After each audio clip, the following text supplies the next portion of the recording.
لخانقين مسألة هي سقهار تشرج عمرية أو حكومة تركيا جاري تشرج زيادة عمرية فلقيش لاوة يعني حكومة تركيا تواد إمبراطورية أردوغاني بكت نا عثماني أو اتفاقية تواد أو تشتل دماغي هي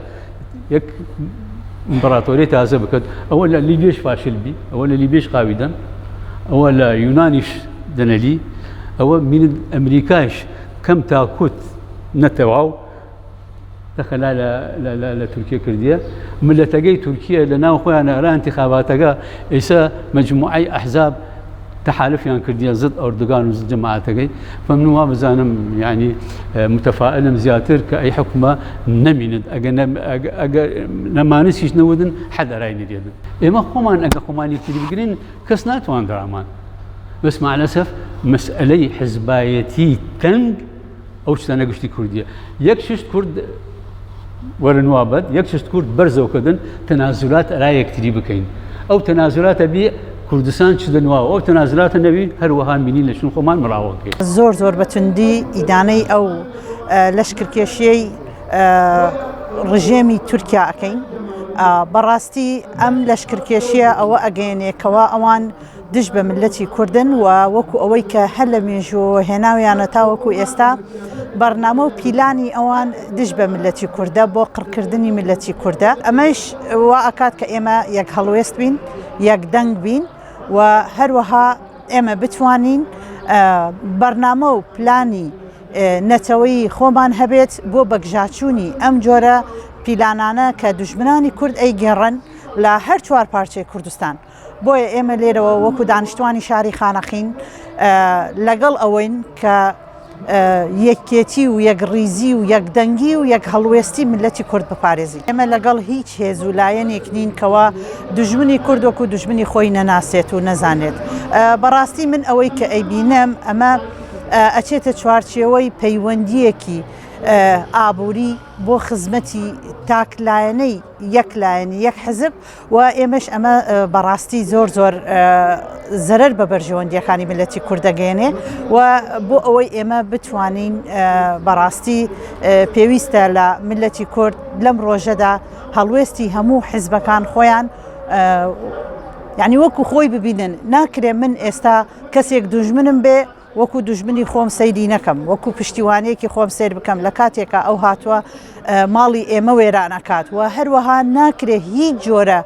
مبەڕڕێک بهێنینەوە بۆ ئەو جۆرە لەشکرکێشیە من وەسەراحەت قسەکەم بۆ ئەرە گشت لایەنە سیاسیەکان کوردستان نەمانی پەکەکە لە قەندیل نەمانی دەسەڵاتی کوردیە بە تەواوەتی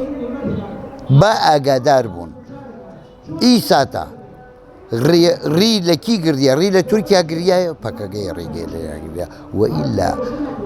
ئیساتە گشت ئەحزابە سیاسیەکان کوردستان بە تایبەت زانن تورکیا چەند کیلۆمەترێک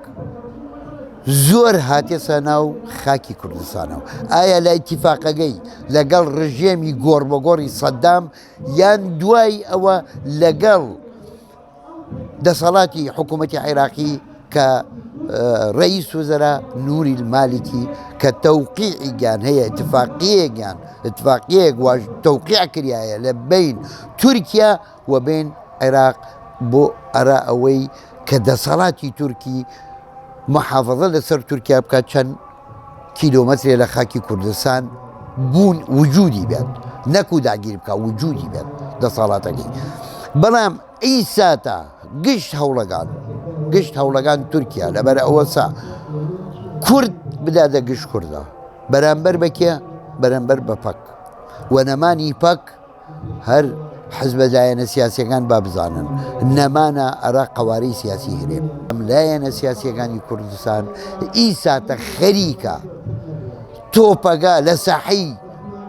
تورکیا دەرکەن بخەنەی ساحەی شەڕی کورد بە کورد بەداخەوە گەورەترین غەڵەتە کوردە داماوەگە باجیەدات و باجیشی ئەوەسا بەیانی دوو بەیانی تورکیا لە پیلانەکانیە لە ئەتیفاقیەی 2023 هەر کوردستانەگەت بە تەواوەتی تا سلێمانی تا خانەقین و تا کەرکووکیش ئەیانە بکرێتە ژێر دەسەڵاتی خۆیەوە. عەجەبە ئەو لایەنە سیاسیە هەرچی ناوی بێت کە ئیساتە پەردەپۆشەکە لەسەر زیادڕەویەکانی دەسەڵاتی تورکیا بە دڵسۆزی کوردایە نەمدا. من لێرە وەڵێم ئەوە ڕاست نییە وە ڕجای شەکەم ڕجاکەم لە گشت دەسەڵاتداری سیاسی بە مراجعی خۆیان بکەن بەرژەوەندی ملەتەکە بخەنە سەر سەروی گشت بەرژەوەندیەکانی خۆیان چۆن بەرژەوەندیە تایبەتیەکان لە ئاسی بەرژەوەندی ملت کۆتایی دێت.